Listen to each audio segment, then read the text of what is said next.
ये चैप्टर का ना, अगर आपको फॉर्मेट याद है तो मान के चले कि आपका आधा से ज्यादा काम हो गया ऐसे ही आपका, क्योंकि फॉर्मेचुअल पूरा चैप्टर है। फॉर्मेट याद रहेगा तो बस आपको कौन सा पोस्टिंग कहाँ जाना है वो टिक करना है और लिखते जाना है, काम खत्म आपका। अब ये क्वेश्चन है जो आपके स्टडी मटेरियल का एक क्वेश्चन है कि हमारे पीडीएफ में क्वेश्चन है, फिफ्थ रहेगा आपके नोट्स के अंदर। तो जस्ट एक बार नजर घुमाओ पहले कौन सा कहाँ पे जा सकता है, देन हम स्टार्ट करेंगे। अब इसमें अगर देखोगे तो ये आपको ट्रायल बैलेंस दिया हुआ है, इसके नीचे कुछ एडजस्टमेंट दिया हुआ है, और ध्यान से गौर करोगे तो सर इसमें दोनों के दोनों प्रिपेयर होने वाले हैं आपका, बैलेंस शीट भी और इनकम स्टेटमेंट भी। बराबर, बैलेंस शीट भी और इनकम स्टेटमेंट भी दोनों के दोनों हमें प्रिपेयर करना है इसके अंदर। स्टार्ट करते हैं वन बाय वन। अब एक चीज पता है सर, क्रेडिट बैलेंस वाले क्रेडिट में ही जाएंगे, लाइबिलिटी में, अदरवाइज इनकम में। डेबिट बैलेंस वाले या तो एसेट या तो एक्सपेंडिचर में। अब पहला share capital, think about it कि शेयर कैपिटल क्या इनकम स्टेटमेंट में आता है क्या? कहाँ पे आता है? Balance sheet. अब बैलेंस शीट में दो पार्ट था हमारे पास, इक्विटी लाइबिलिटी और एसेट। ये किस में आएगा? और उसके अंदर एक हेडिंग था शेयर होल्डर फंड, और जिसके अंदर हेडिंग था शेयर कैपिटल। तो सर जो फर्स्ट वन अपना आने वाला है वो आएगा सर शेयर कैपिटल पे। बरोबर है। 12% बैंक लोन। सोचो, हमने बैंक से लोन लिया है, it's a one kind of credit balance ना, चेक कर अमाउंट कहाँ पे दिया है। बैंक से लोन लिया है, इनकम स्टेटमेंट में तो नहीं आएगा सर, बैलेंस शीट में आएगा, वो भी लाइबिलिटी के अंदर। अब लाइबिलिटी में कहाँ आएगा याद करो, हमारे पास हेडिंग क्या क्या लाइबिलिटी के अंदर? नॉन करेंट और करेंट है। नॉन करेंट छोड़ दो, करेंट में आ जाओ। करेंट में हेडिंग बताओ मुझे क्या क्या है? शॉर्ट टर्म बोरोविंग, उसके बाद ट्रेडर, उसके बाद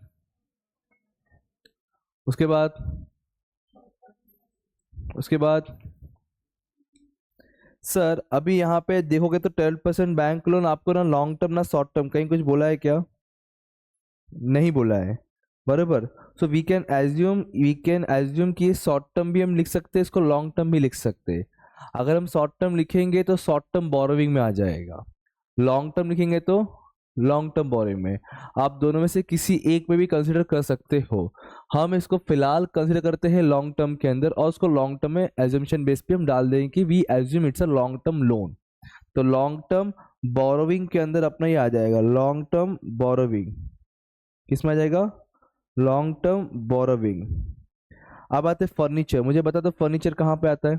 बताने की जरूरत नहीं, फर्नीचर से फर्नीचर, मशीन और बिल्डिंग तीनों के तीनों हमारा PPE that is fix asset, property plant and equipment में आ जाएगा।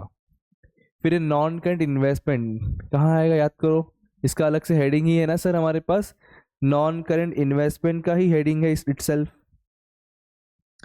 फिर सेल्स और सेल्स रिटर्न कहाँ पर आएगा? रेवेन्यू फ्रॉम ऑपरेशन में इसको एडजस्ट किया जाएगा। इंटरेस्ट रिसीव्ड ऑन इन्वेस्टमेंट मिल गया है, अभी मैंने जो क्वेश्चन बताया था अभी, interest received on investment, investment में इंटरेस्ट मिल चुका है, तो कहां पर आना चाहिए? Other income. मिल गया ना, इनकम हो गया अपने को, तो other income. Interest on bank loan, sir bank से लोन लिया तो उस पर इंटरेस्ट भर रहे, पे कर रहे, फाइनेंस में आ जाएगा। अब एक क्वेश्चन आता है, ध्यान से देखना समझना, हिडन एडजस्टमेंट है कि नहीं आइडेंटिफाई करना पड़ेगा।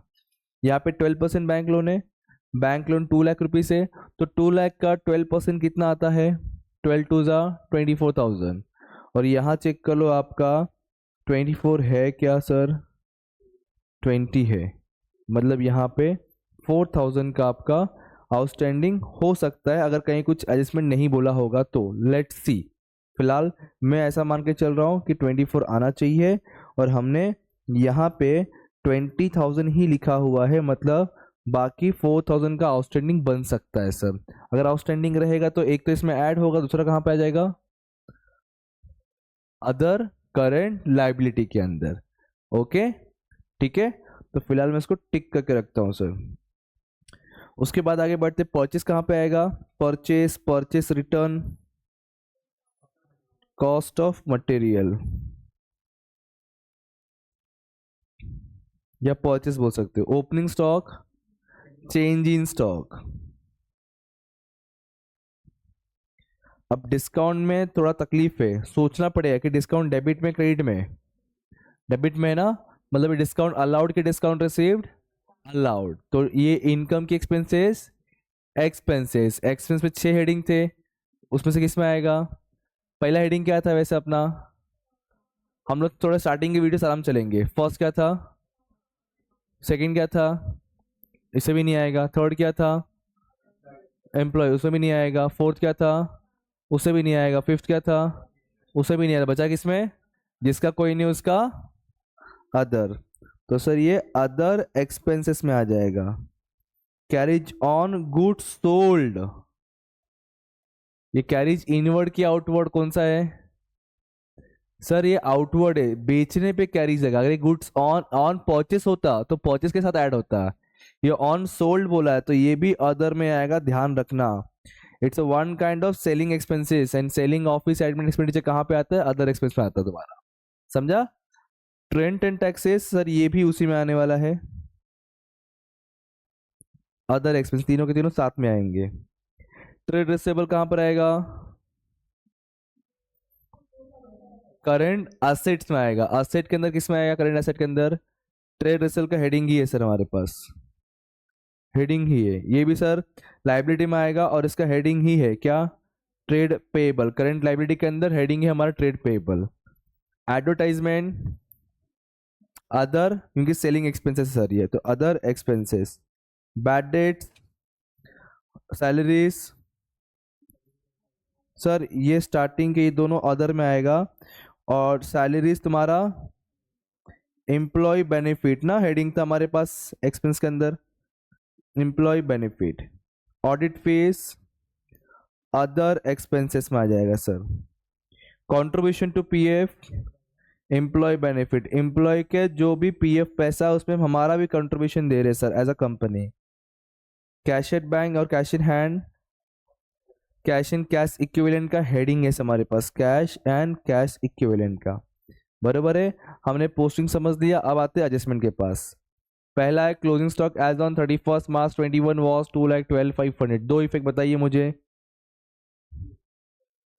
एक आ जाएगा चेंज इन स्टॉक, दूसरा आ जाएगा इन्वेंट्री एसेट्स के अंदर। एसेट में कौन से पार्ट में आएगा? करंट एसेट के अंदर।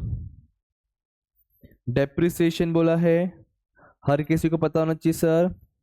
एक तो माइनस करेंगे पीपीई से, प्रॉपर्टी प्लांट इक्विपमेंट से, और दूसरा डेप्रिसिएशन एंड अमोर्टाइजेशन का इटसेल्फ हेडिंग ही है हमारे पास एक्सपेंडिचर का।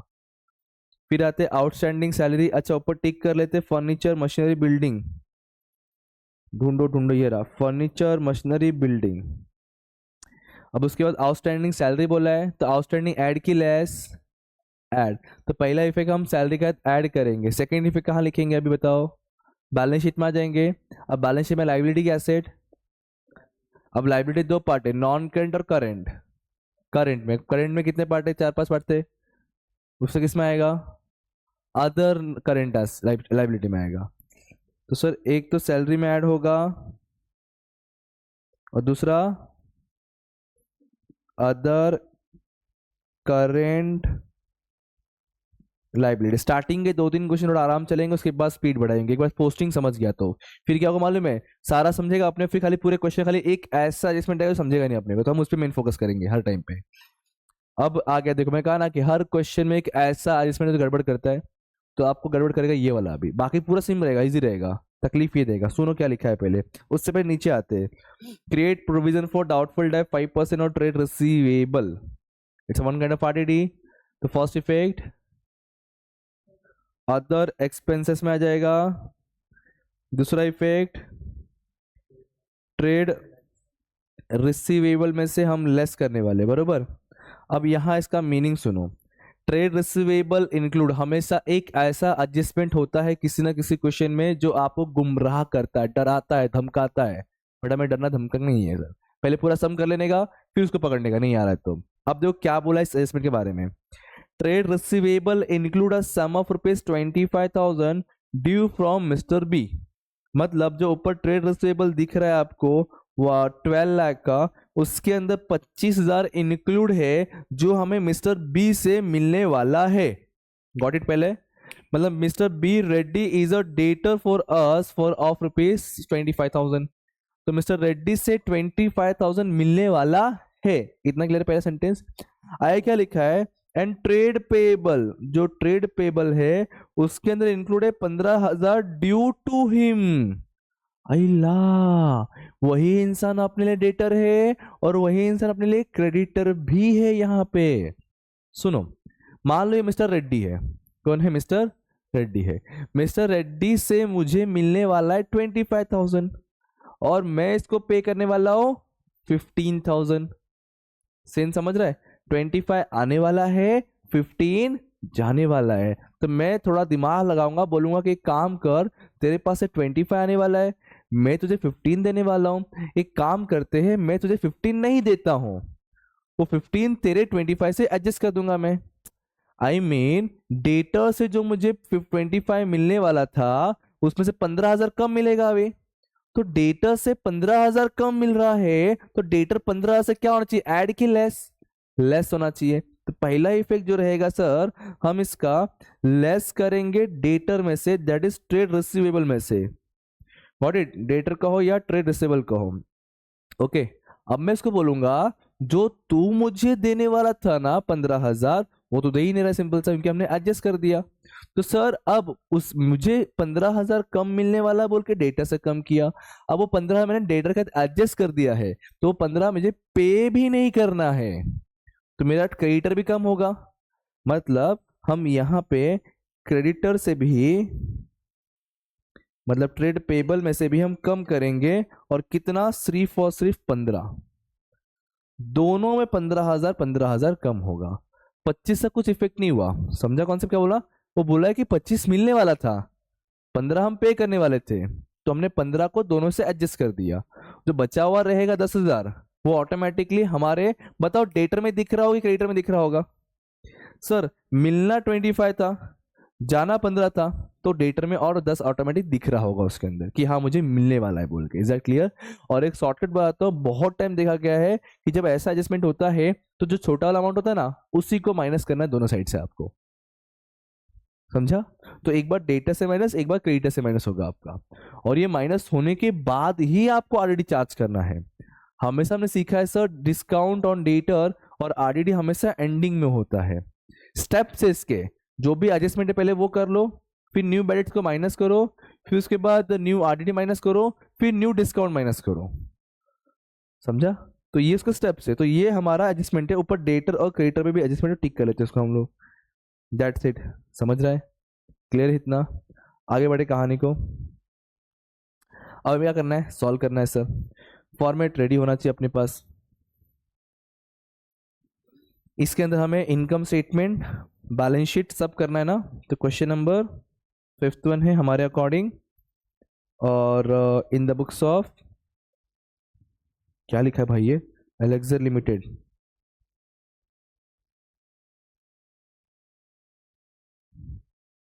लिमिटेड, ठीक है।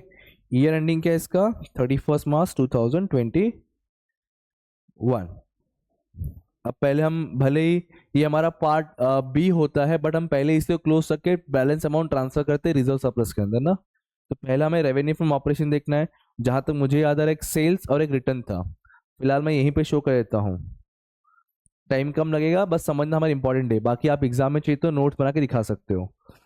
चलिए, तो से रेवेन्यू और रेवेन्यू ऑपरेशन दोनों यही है ना, और कहीं कुछ है नहीं। 48 लाख और 4 लाख है, तो यहीं पे सब दिखा देंगे। ₹48 लाख माइनस 4 लाख, तो कितना डिफरेंस आ गया? 44 लाख बन गया हमारा क्या? Revenue from operation. चेक करो हमारा अदर इनकम कहाँ कहाँ कितना दिया हुआ है। एक ही है, दो है, तीन है, कितना है? एक दिख रहा है सर ये अदर इनकम का 20,000, और फिलहाल तो अदर इनकम वाला पार्ट ऐसा कहीं कुछ नहीं दिख रहा है, बराबर ना। तो अदर इनकम एक ही है, तो प्लस माइनस नहीं है, डाय दिखा सकते हैं हम लोग। इंटरेस्ट वाला पार्ट है अदर इनकम 20,000, तो यहाँ पे दिखाया तो हमें इंटरेस्ट कितना अमाउंट है 20,000। सो मुझे अब टोटल टोटल इनकम मिल जाएगा सर, दैट इज 44,20,000। ये हमने step number 1 that is a वाला पार्ट कंप्लीट कर दिया, टोटल इनकम निकाल करके, टोटल रेवेन्यू पता करके। अब बी में आते हैं, कॉस्ट ऑफ मटेरियल कंज्यूम में काफ़ी कुछ था सर, तो इसका हम वर्किंग बना लेंगे, दैट इज नोट स्टॉक करेंगे, थोड़े डब्बे बना ले, ये डिंग डिंग डिंग डिंग डिंग डिंग, आड़त डब्बा बन गया रे। चलो ये डिंग डिंग और डिंग डिंग। मेरे को पता है इसका नाम कैसे याद है अभी भी, बताओ कैसे याद है,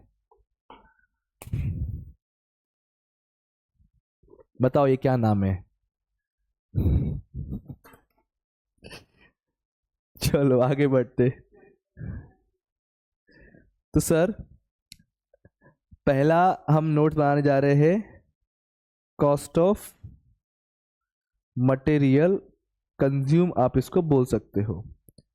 अब इसके अंदर हम सबसे पहले लिखेंगे परचेस, फिर कुछ रिटर्न्स होगा तो माइनस करने वाले हैं, और जहां तक मुझे याद आ रहा है इसका कोई ओपनिंग स्टॉक है नहीं, रॉ मटेरियल कोई भी ओपनिंग नहीं है, इसमें सिर्फ रॉ मटेरियल का ही ओपनिंग क्लोजिंग आता है।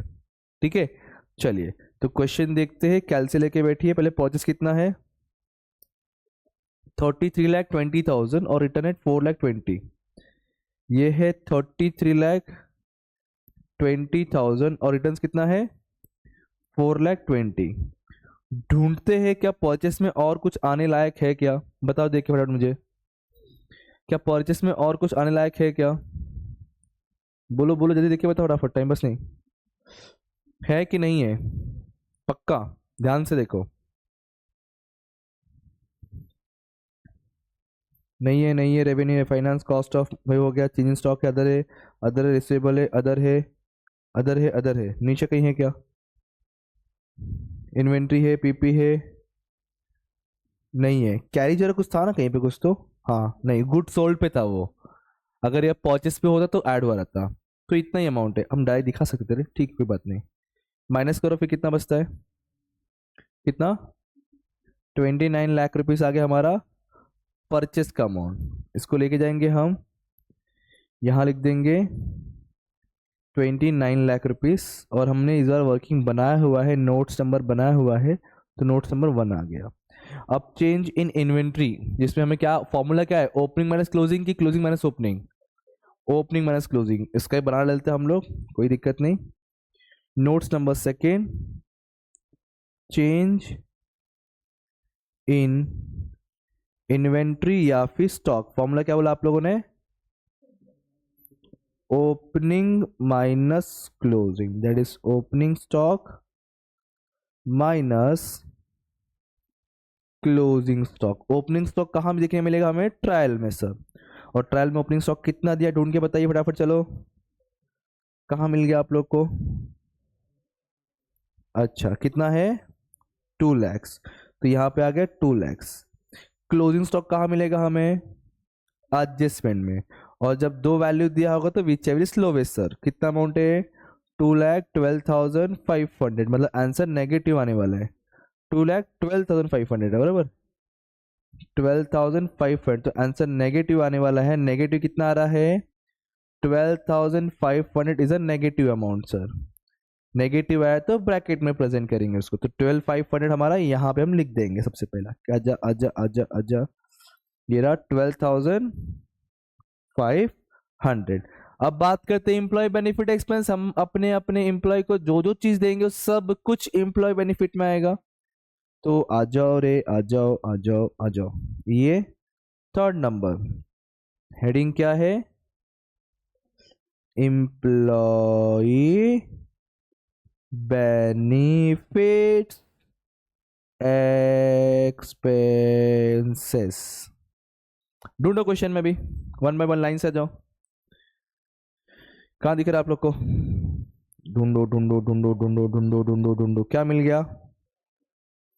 सैलरीज यहीं पे डायरेक्टली है, बराबर। और क्या है? कंट्रीब्यूशन टू पीएफ है, सैलरी है 4,07,050। तो सैलरीज, अच्छा एडजस्टमेंट है कि नहीं सैलरीज के ऊपर? कुछ नहीं ना, 4 लाख था आउटस्टैंडिंग। सैलरीज के ऊपर आउटस्टैंडिंग टिक नहीं किया हमने, हरे हारे है 60 to 250 का आउटस्टैंडिंग है। ठीक है, पहले लिखते हैं हम सैलरी। सैलरीज का अमाउंट कितना है? सैलरीज का अमाउंट है 4,07,750। 4,07,750 आउटस्टैंडिंग है ना। तो ऐड करते हैं हमें हम लोग आउटस्टैंडिंग। आउटस्टैंडिंग कितना था? 62,250। देखते हैं ये महिला सही बोल रही है क्या? हाँ सर, राइट है, राइट है, वेरी गुड महिला मैडम। कितना आएगा निकालो, प्लस करो। ये डिंग डिंग डिंग डिंग डिंग डिंग 4 लाख पक्का? सच बोल रहे हो? खाओ अपनी कैल्सी खत्म। अच्छा, खा लिया, कसम खा लिया। आप चाहे तो इसको ऐसे भी यहाँ भी प्रेजेंट कर सकते हो। एम्प्लॉय में और कुछ नहीं है ना शायद से, कि है? एक चीज और था, चलो। बीएफ है क्या है? अच्छा पीएफ, ओके। सुबह सुबह कुछ भी सुनाई दे रहा है मेरे को। पीएफ कंट्रीब्यूशन कितना अमाउंट है? सॉरी, 60,000। तो 60,000 यहां पर भी आ गया सर। ऐड कीजिए 5,23,000। बहुत जल्दी हम लोग ये आज के लेक्चर के बाद हम लोग बहुत जल्दी ना प्रीवियस पेपर्स भी सॉल्व करेंगे साथ में। तो 5,32 आ गया एम्प्लॉय में। आजा आजा, ये आ जाएगा 5,23,000। सेकेंड नंबर ये था, थर्ड नंबर ये है। फाइनेंस कॉस्ट में कुछ था क्या? याद करके बताना, फाइनेंस कॉस्ट में कुछ था क्या? कितना था, कहाँ था? इंटरेस्ट ऑन बैंक लोन 20, और क्या था? आउटस्टैंडिंग उस पर 4,000 वाला। ठीक है, तो मैं काम करते इसका वर्किंग बनाएंगे हम। फोर्थ वन, फाइनेंस कॉस्ट, जिसके अंदर सर इंटरेस्ट ऑन डिवेंचर है ना, बैंक लोन है। Okay, interest on bank loan plus उसका outstanding. Interest on bank loan जहां तक मुझे याद आ रहा है 20,000 दिया है। बैंक लोन का अमाउंट कितना है? 2 लाख और 12% है। तो 2 लाख मल्टीप्लाई 12% करने पे ये होता है 24। तो हमें मिला है सिर्फ 20, मतलब 4,000 जो है हमारा इंटरेस्ट बनना चाहिए। बराबर है क्या? और कुछ नहीं है फाइनेंस कॉस्ट जहां तक मुझे याद आ रहा है। तो 24,000 हमारा आ जाएगा डायरेक्टली सर। फाइनेंस कॉस्ट में आ जाएगा 24। आजा आजा आजा आजा, ये रहा finance cost 24,000। Note number fourth one. अबे डेप्रिसिएशन अमोर्टाइजेशन था। हम एक काम करेंगे अभी डेप्रिसिएशन के लिए ना, हम दो वर्किंग साथ में करेंगे। फिक्स एसेट का भी अमाउंट चाहिए था ना इसमें, और डेप्रिसिएशन का भी चाहिए, तो हम एक ही जगह पे ना दोनों बना देंगे। समझा तो कैसे? देखो, हम बनाएंगे fifth adjustment, depreciation and PPE का बैलेंस। हम इसमें सबसे पहले लिखने वाले हैं असेट्स के नाम, फिर ओपनिंग बैलेंस, कोई एडिशनल खरीदा नहीं हमने, फिर डेप्रिसिएशन लेस करेंगे तो क्लोजिंग बैलेंस मिल जाएगा। कौन कौन से एसेट्स हमारे पास है? फर्नीचर, मशीनरी, बिल्डिंग, तीन है। एक है फर्नीचर, दूसरा मशीनरी, और थर्ड वन बिल्डिंग। बरोबर।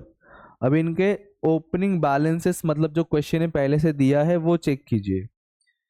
2,25,750, 2,25,750, 7,50,000 था ना, और थर्ड वन किसी को याद है? 12 लाख। ओके, डेप्रिसिएशन के रेट फर्नीचर का 10 है और मशीन का 20 है। फर्नीचर का जगह कम पड़ गया मेरे पास,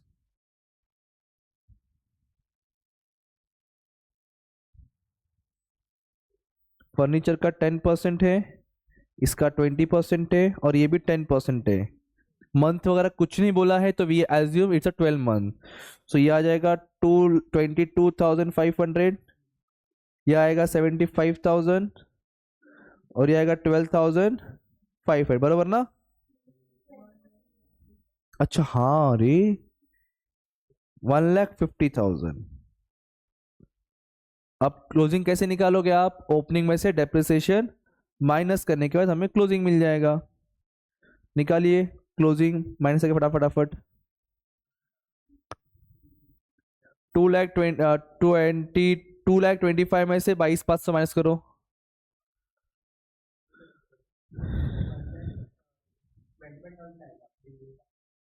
12,50,000 है, ओके, जीरो बढ़ जाएगा, डन।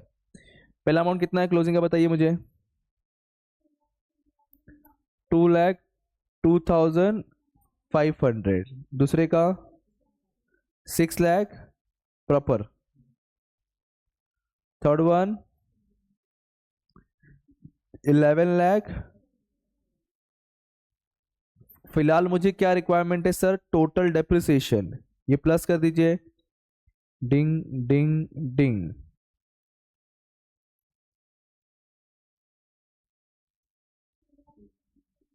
टू लाख, ये टोटल डेप्रिसिएशन मिल गया।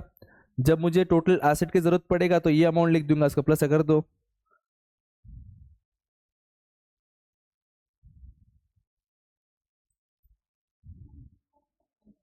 $19,27,500। फिलहाल मुझे डेप्रिसिएशन चाहिए 2,97,500। समझा कौन से? 2,97,500। वर्किंग नोट नंबर क्या है हमारा? 5th वन है। अदर एक्सपेंस में काफी कुछ था तो बनाना पड़ेगा।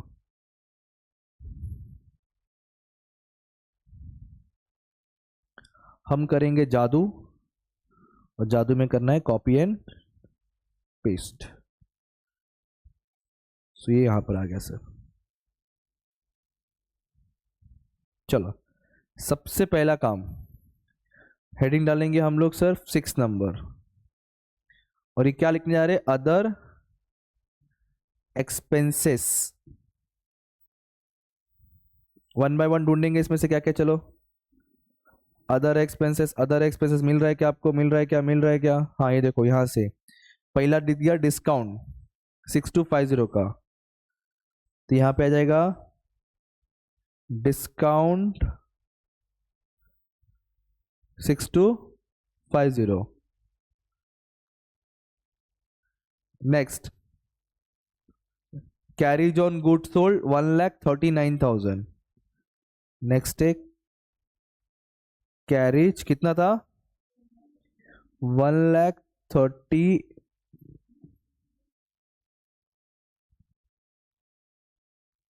1,39,000। चलो, उसके बाद क्या है? ढूंढो इधर। रेंट है कितने का? 60,000। नेक्स्ट आ गया सर रेंट, अमाउंट है 60,000। चलो, रेंट के बाद क्या है? एडवर्टाइजमेंट 1,20,000। ऐड करते जाओ साथ में, मैं समझा के लिख रहा हूँ इसलिए टाइम जा रहा है, वरना आप लोग करो तो टाइम कम जाएगा। कितना था? 1,20,000। चलो, एडवर्टाइजमेंट के बाद क्या है? बैड डेट्स, और ध्यान देना बैड डेट के ऊपर अच्छा खासा एडजस्टमेंट था पूरा, तो बैड डेट से 10,000 फिलहाल मैं लिख देता हूं। बैड डेट्स का कितना था? 10,000। इसके ऊपर न्यू बैड डेट दिया हुआ है, दैट इज न्यू आरडीडी दिया हुआ है, तो ऐड करेंगे न्यू आरडीडी, और ये आरडीडी निकालने के लिए हम लोग नोट नंबर 1 बना देंगे। समझाने के लिए अपने को। और बाद में इसको करते हैं, पहले बाकी चीजें लिख लेते हैं, ठीक है। चलो बैट्स के बाद क्या है, और कुछ अदर एक्सपेंस में है ना। ऑडिट फीस 27,000, क्या यार झूठ बोलते हो, ऐसा नहीं है बोल के पाप लगेगा तुमको, पता है क्या। ऑडिट फीस कितना है, 27,000। उसके बाद और कुछ है क्या, देखो फटाफट अदर एक्सपेंस में नीचे। ये नहीं है, ये नहीं, ये नहीं, ये नहीं, ये नहीं, ये नहीं, ये नहीं, ये नहीं, बस वही है अभी। तो उसके लिए हमें पहले डेटर सॉल्व करना पड़ेगा ना, तो उसलिए मैं नोट यहीं पे लिख दूंगा। तो नोट नंबर 1 बना रहे अगेन हम यहाँ पे। पहले डेटर का कॉन्सेप्ट लिख लेता हूँ।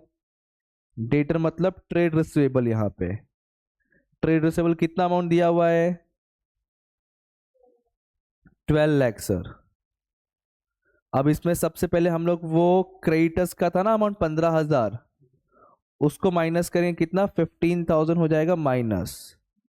तो बचा कितना ये 11,85,000। और इसी के ऊपर हमें क्या करना है, चार्ज करना है आरडीडी ना, लेस आरडीडी। कितना परसेंट था याद है किसी को, आरडीडी हमारा 5% था सर। तो हम क्या करेंगे, 5% चार्ज करेंगे। कितना आ रहा है 59,250। फिलहाल माइनस करने की जरूरत नहीं, करना तो करके रख सकते हो आप लोग। तो 59,250 और आर डी डी 59,250। पहले से 10,000 का था, अभी 59,250 आ गया। टोटल कितना हो गया 69,250। आई थिंक अदर का सब खत्म हो चुका है, इनको ऐड कर लो।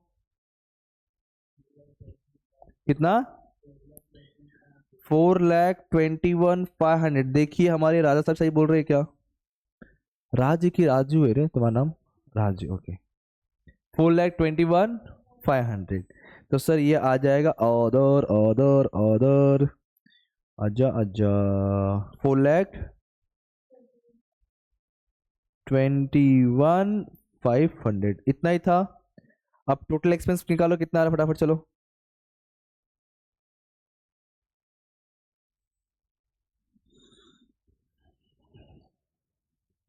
कल से करते रहो, प्रैक्टिस होता रहेगा, वरना एग्जाम भूल जाएंगे कौन सा कहाँ पे क्या करना है।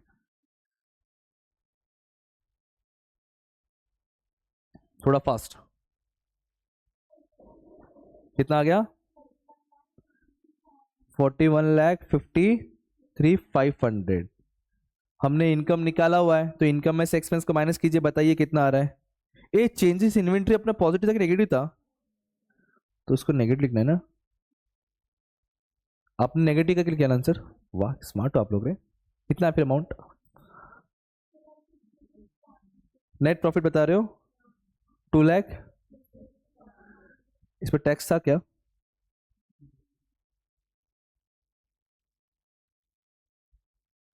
टैक्स नहीं है, ढूंढो जरा एक बार फिर से। Bank loan, machine, sales, interest, purchase, carriage, advertisement, salary, contribution नहीं है ना।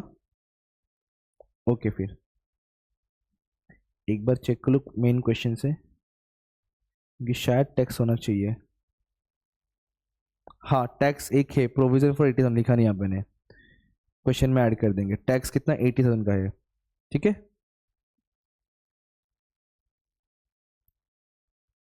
और एडजस्टमेंट में 80,000 दिया हुआ है, मैं लिखा नहीं हुआ क्वेश्चन के अंदर। कितना आ गया फिर ये 1,86,000। समझा, ये क्या मिल गया नेट प्रॉफिट। ये कहाँ पे जाने वाला है, रिजर्व सरप्लस में। अब आगे बैलेंस शीट में सबसे पहले शेयर कैपिटल था। क्या क्वेश्चन में ऑथोराइज कुछ बोला है क्या, कहीं कुछ नहीं बोला है। मतलब यही तुम्हारा ऑथोराइज है, यही तुम्हारा इशूड है, यही तुम्हारा सब्सक्राइब है, यही तुम्हारा कॉल्ड अप है, यही तुम्हारा पेड अप भी है। सब कुछ यही है, जो है सब यही है सर। जीना यहाँ, मरना यहाँ, इसके सिवा जाना कहाँ। Very good. तो सर यही अमाउंट है 30 लाख। तो यहाँ पे आ जाएगा 30 लाख रुपीज शेयर कैपिटल में। आप चाहो तो वर्किंग अलग से बना के दिखा सकते हो कि इशूड ऑथोराइज सब कुछ सब कुछ सब कुछ सब कुछ तू ही है मेरा, ये सीएम है। अब आते रिजर्व सरप्लस। रिजर्व सरप्लस में देखो जरा कुछ है क्या, यहाँ पे शायद कुछ नहीं था, बस वो जो प्रॉफिट है वही है, तो वही डायरेक्ट लिखते हैं ना हम लोग। कितना अमाउंट है प्रॉफिट का 1,86,000। 500। तो यहाँ पे शो कर दो प्रॉफिट अमाउंट कितना था, 86,500। ये तो कुछ है ही नहीं, ये ऐसा ही देता तुमको डराने के लिए। लॉन्ग टर्म बोरोविंग ढूंढना फटाफट, चलो। लॉन्ग टर्म बोरोविंग वो था ना, मैं अज्यूम किया था कि ये अपना लॉन्ग टर्म है। क्या है, 12% लोन ना। बोलो ना यार, कैसा करते तुम लोग। कितना अमाउंट है, 2 लाख। सच्ची? हाँ रे, 2 लाख। लाइन सब आगे पीछे हुआ है, लाइन मारने भी नहीं आ रहा। देखो, लॉन्ग टर्म लाइबिलिटी कुछ नहीं है, प्रोविजन भी कुछ नहीं है। आगे सर शॉर्ट टर्म बोरोविंग में कुछ है क्या, ढूंढो। शॉर्ट टर्म बोरोविंग कुछ है क्या, ढूंढो जल्दी जल्दी। नहीं था, नीचे भी नहीं है। ट्रेड पेबल है, और क्या है, करंट लाइबिलिटी भी है, बट शॉर्ट टर्म बोरोविंग नहीं है, तो इसको डैश कर देंगे। ट्रेड पेबल था, और ट्रेड पेबल में क्रेडिटर बिल्स दोनों है क्या, एक ही है ना ट्रेड पेबल में। कुछ एडजस्टमेंट है ना, एडजस्टमेंट है ना भाई, 15,000 माइनस करना पड़ेगा। तो डायरेक्ट दिखा देते 80,000 ना, तो यहीं पे दिखाया तो हमें 80,000 माइनस कितना, 15,000 ट्रेड रिसीवेबल वाला, तो कितना आ गया। ये फटाफट हो गया ना बैलेंस शीट। करंट लाइबिलिटी में है ना, अदर करंट लाइबिलिटी में एक आउटस्टैंडिंग भी है और एक था, हाँ 4,000 इंटरेस्ट वाला, दोनों हैगा। और कुछ है क्या, पक्का? ठीक है, फिर तो बना डालते हैं इसके लिए, और बाद में भूल जाएंगे। एक तो दिमाग है नहीं अपने पास, जितना उस पर काम चलना पड़ेगा। क्या है सर, अदर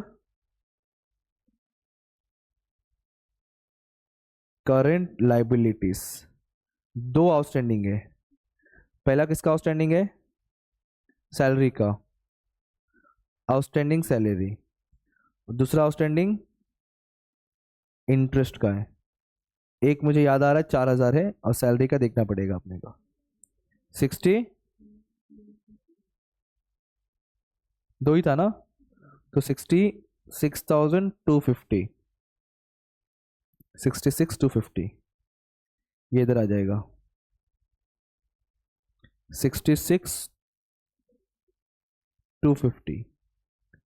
प्रोविजन में एक आएगा, आप तो सोच के बताओ क्या आएगा। मोस्टली इसमें क्या आता है सर, प्रोविजन फॉर टैक्स आता है। हमने प्रोविजन जो टैक्स था उसका एक ही इफेक्ट किया अभी तक टैक्स में, सेकंड यहाँ पे करना पड़ेगा। Provision for tax I think 80,000 था, खत्म। लाइब्रेरी निकालो फटाफट, चलो प्लस करो।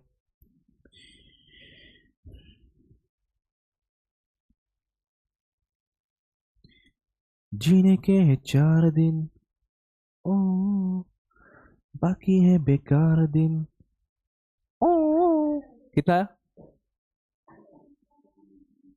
35 लाख।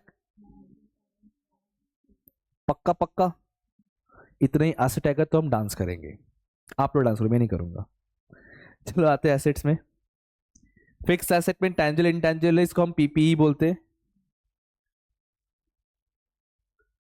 इसको हम पी ए बुरा बन गया, इसको हम अरे फिर से बुरा बन गया।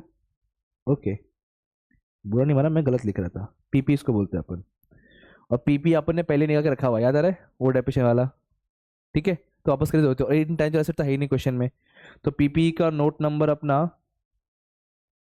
5th है, और अमाउंट है 19,27,500, 19,27,500 नोट नंबर 5th में है। इंटेंजिबल तो है ही नहीं, नॉन करंट इन्वेस्टमेंट है, अलग हेडिंग ही दिया हुआ है। ढूंढो कितना है, कितना है अजून वरती, हाँ अरे 2 lakhs। सो ये आ गया 2 lakhs। देन उसके बाद लॉन्ग टर्म लोन एडवांस जहाँ तक मुझे अगर नहीं आ रहा है, अदर नॉन करंट भी शायद नहीं है, करंट इन्वेस्टमेंट भी नहीं है। इन्वेंट्री आएगा, क्लोजिंग स्टॉक आएगा, जो कहाँ दिया होगा, एडजस्टमेंट में। कितना दिया है, 2,12,500। 2,12,500। ट्रेड रिसीवेबल हमने करके रखा हुआ है, ट्रेड रिसेल का वो 15,000 नहीं किया हुआ है, क्योंकि 15,000 आरडीडी दोनों माइनस करना है, शायद किया है हमने, कहा पता है बैलेंस के कॉन्सेप्ट में नोट नंबर लिखा था ना हमने, बट फाइनल करना बाकी है, खाली कर दो फाइनल कितना आता है माइनस करके, क्योंकि ये अमाउंट है ना, ये तुम्हारा ट्रेड रिसेल का अमाउंट है 750, यही लिखते कितना 11 लाख 11 अरे 11,25,000, यही अमाउंट है, ये तुम्हारा 6 में नोट नंबर 1 है 11,25,750, 11,25,750 नोट नंबर क्या था, ये 6 था, नोट नंबर 1 बराबर, यही है ना, डन क्या। कैश एंड कैश इक्विवेलेंट एक ही अमाउंट है जहां तक मुझे याद आ रहा है 1,32,000। शॉर्ट टर्म लोन एडवांस कुछ था क्या, आई थिंक प्रीपेड वगैरह कुछ नहीं है ना नहीं है, प्रीपेड वगैरह कुछ नहीं है, तो ये इल है और ये भी इल है ही नहीं कुछ, तो प्लस है, देखो टैली होता है क्या 35 लाख, सेम आ रहा है क्या, देखते जरा 35, आई ला हो गया टैली, तो नाचो नहीं नाचो, ठीक है 35,97,750। सबसे पहले हमने पूरा इनकम स्टेटमेंट सॉल्व किया प्रॉपर प्रेजेंटेशन के साथ में, फिर हमने बैलेंस शीट का ये फर्स्ट पार्ट लाइबिलिटी वाला पार्ट पूरा सॉल्व किया, फिर एट द एंड हमने क्या किया सर, एसेट वाला, और इस तरीके से अपना सम होता है खत्म।